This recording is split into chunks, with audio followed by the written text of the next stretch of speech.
Hi, welcome back to another video. If you're new around here, I'm Bex. I'm mum to Finley, who's 2 years old, and I make videos about Hugo, parenting and lifestyle. So if you love videos to do with home, intentional living and anything that's cozy content, then please stick around and subscribe. So today's video is the first of 2 videos on surname names for baby boys. So grab yourself a cup of coffee, get yourself comfy, and let's dive in. So the first name on my list is Fletcher. I really like this name. I'm naturally drawn to names beginning with F, and I like the fact that it ends with an R, so it will go with a lot of surnames. Fletcher is number 239 on the UK baby name list, which means 225 babies were named this last year, and it's an occupational name meaning arrowsmith. So I can imagine you having lovely sort of arrow themed clothes or arrow themed nursery items with this name. The next name on my list isn't ranking yet. It's of Scottish origin, and that name is Morrison. So if you are of Scottish origin or Scottish heritage, then this could be a lovely way of working that in. Or if you're like me and you like the Doors, then this could be a nice sort of nod to Jim Morrison. The next 2 names on my list are very similar. There's only a vowel that separates them, but one is far more popular than the other. Addison is number 743 on the UK baby name list, meaning 46 babies were named this last year. And it's Old English and it means son of Adam.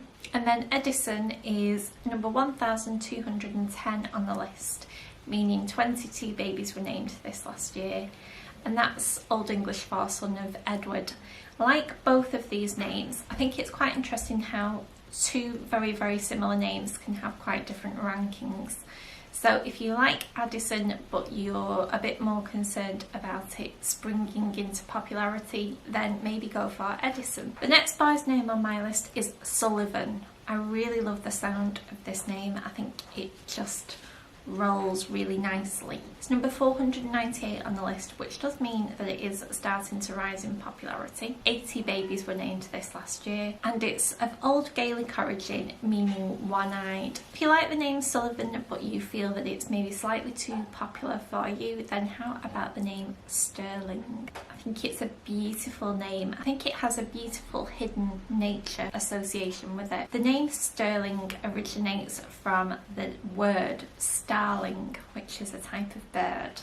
So if you love nature names, bird names, then this could be sort of a nice way of working that theme in. It also has the association with silver, with sterling silver. I think it's quite a distinguished sounding name. I think it has presence about it, and I think written down it looks very nice as well. I think you have a nice mix of sort of curvy letters within the name. I do think names that end in Y or G lend themselves to looking nice when written down on paper as well. So Sterling is 1398 on the list, so quite rare.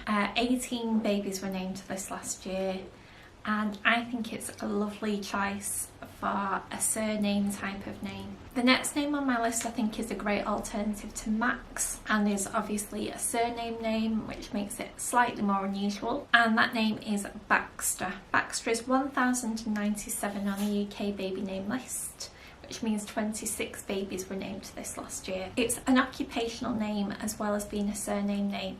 It's Old Scottish for baker. If you have any loved ones who are bakers in the family or who were, this would be a lovely way of including them. Similar to Sullivan, the next name is Sutton. It's not ranking yet, and you know how I love very quirky, unusual names, so I love finding names that haven't ranked as of yet. Sutton means southern farm, which I think again has lovely sort of nature associations. What do you think of the name Sutton? Would you use it? Do you think it's wearable? Let me know in the comments below. I featured the next name in my hipster hippie boys names list, which I'll leave linked up here somewhere, but I think its surname associations mean that it fits very nicely on this list. That name is chorus. I think it would look lovely written down with the C's, the R's and the S. I just think it would flow very nicely. Like I said, it's not ranking yet. It's Gaelic for cauldron, and apparently a cauldron originally meant a circular valley. I think it's a beautiful sounding name,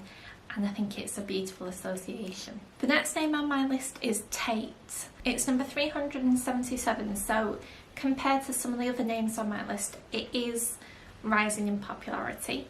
But I think it's nice sometimes to just have a name that's unusual but not unheard of and not too way out. So if you're trying to convince your partner of an unusual name that's not too unfamiliar or way out, then I think Tate could be a really good contender. I think it has a beautiful meaning as well. It's Scandinavian for cheerful. Who doesn't want a baby that has a name associated with joy and cheerfulness? I think it's just a lovely association. The next name sounds quite similar to Tate. That name is Blake.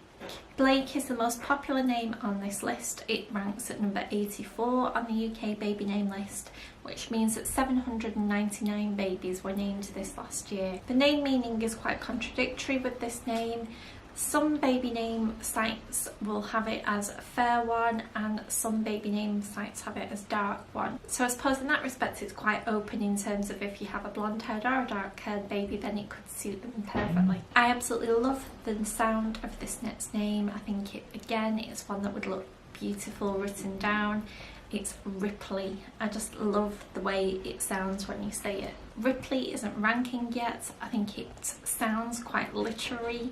You have the literary associations with it, with the book The Talented Mr. Ripley, and it's also an English place name. In Old English, the name means strip clearing, and I think it is quite a flexible name with a lot of surnames because of the Y ending. The next name on my list is Wallace.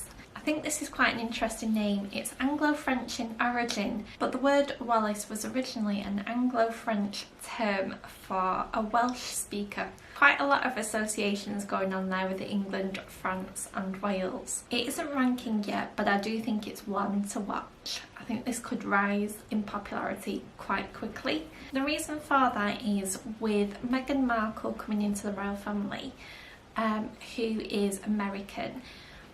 She is a natural comparison for the last American that we had who married into the royal family. That was Wallis Simpson, and because of that I think the name Wallis Simpson has been seen far more in the media. I think you'll start to see the name popping up here and there because it's just within the zeitgeist at the moment. The next surname name on my list is Holden. I love this name because of its associations with Catcher in the Rye, which is an amazing book if you haven't read it. It's an American classic. The main protagonist in the book is Holden Caulfield. He's just a very famous literary character. The name ranks at 1,627, which is still very rare.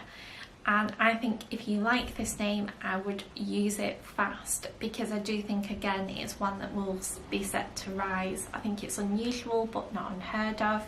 It's versatile.